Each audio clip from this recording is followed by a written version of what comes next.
Hi, aloha, hafa day, hello. I'm Miss Jessica. I'm a children's instructor and research specialist for Howard County Library System. Welcome to Make With Me. Good Housekeeping has a new book, Amazing Science, 83 Hands-on STEAM Experiments for Curious Kids.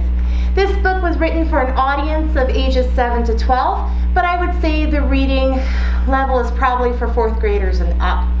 Each activity has helpful gauges for the level of difficulty and messiness, as well as the time needed to complete each experiment. The tasks are well explained and easy to follow, and sure to satisfy the most curious kids. Enough of the book stats. Let's make something.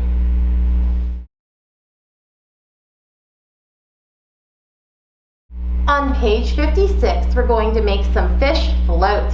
You will need a glass plate or a plastic tray with raised edges, some dry erase markers, water, and a measuring cup. Let's draw the outline of a fish on the bottom of this plate and go over it a couple times to make sure all the lines are connected, and then we'll let it dry for a minute or two.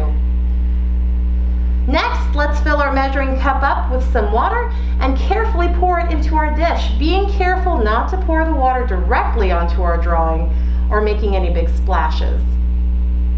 Now you may need to retry a number of times until you get your fish to float, but that's all part of the process of STEAM learning. So, what's happening here?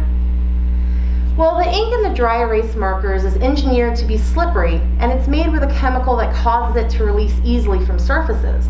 So the easy release ink lets go from the glass. Now the dry erase ink doesn't dissolve in water. It's not soluble, and it's also less dense than water, so it can float. It becomes buoyant. And that, my friends, is how you get fish to float.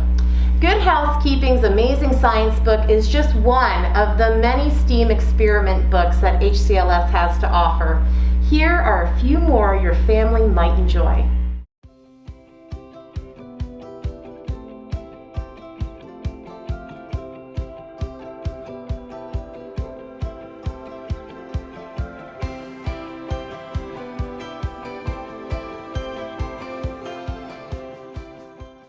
You can place a request for these titles and more at hclibrary.org using your library card and PIN number. As always, I'd love to see what you're making at home. Send your pics to askhcls at hclibrary.org with the subject line, Make With Me. I always enjoy making things with you and hope to see you next time for more Make With Me.